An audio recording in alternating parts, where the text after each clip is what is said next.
horrible killing of George Floyd in Minneapolis understandably jarred the whole country and forced us to reflect on long-standing issues in the nation. Those issues obviously relate to the relationship between law enforcement and the African American community. Given our history, it's understandable that among Black Americans there's at least some ambivalence and often distrust toward the police. Until just last 50 years ago or so, our laws and our institutions were explicitly racist, explicitly discriminatory. It was not until the 60s that the civil rights movement finally succeeded in tearing down the Jim Crow edifice.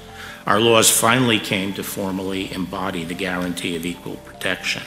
And since then, the work of securing civil rights has rightly focused on reforming institutions to ensure they better conform to our laws and to our aspirations. That work, it's important to acknowledge, has been increasingly successful. Police forces today are far more diverse than they've ever been. And there are both more Black police chiefs and more Black officers in the ranks.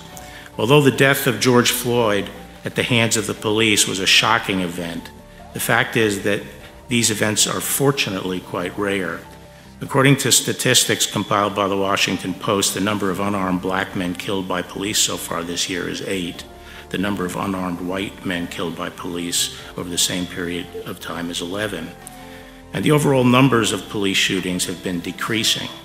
Nevertheless, every instance of excessive force is unacceptable and must be addressed appropriately through legal process, as is happening now in Minneapolis. But apart from the numbers, I think these events strike a deep chord in the Black community because they are perceived as manifestations of a deeper, lingering concern that in encounters with police, Blacks will not be treated even-handedly. They will not be given the benefit of the doubt. They will be treated with greater suspicion. Senator Tim Scott has recounted the numerous times he's been unjustifiably pulled over on Capitol Hill.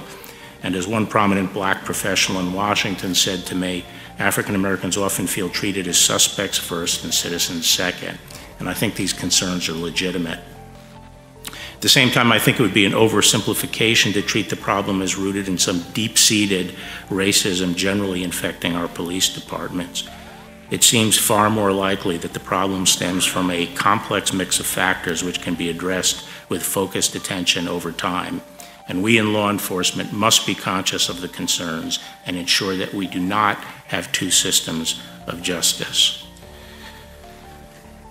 Unfortunately, some have chosen to respond to George Floyd's death in a far less productive way by demonizing the police, promoting slogans like "all cops are bastard," and making grossly irresponsible proposals to defund the police.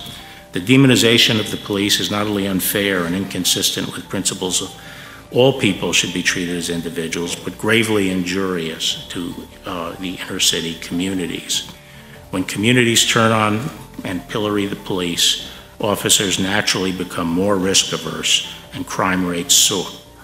Unfortunately, we are seeing that now in many of our cities. The threat to Black lives posed by crime on the streets is massively greater than any threat posed by police misconduct. The leading cause of death for young Black males is homicide. Every year, approximately 7,500 Black Americans are victims of homicide. The vast majority of them, around 90%, are killed by other Blacks, mainly by gunfire. Each of those lives matter. It is for this reason that in selected cities where there has been an upsurge in violent crime, we are stepping up and bolstering the activities of our joint anti-crime task forces.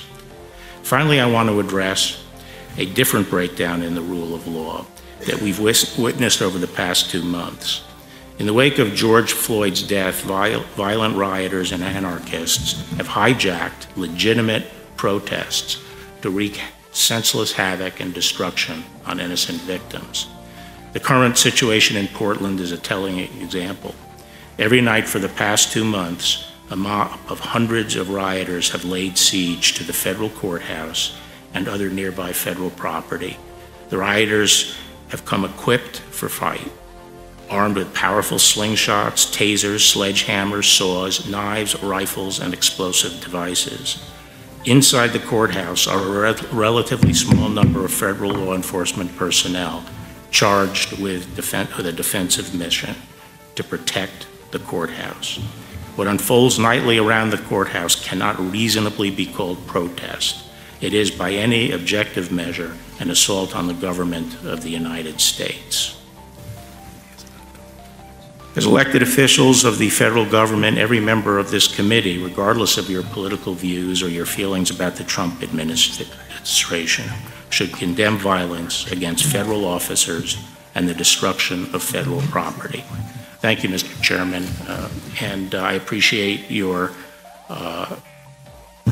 listing for me the areas of concern in your opening statement, and I'm looking forward to addressing them all.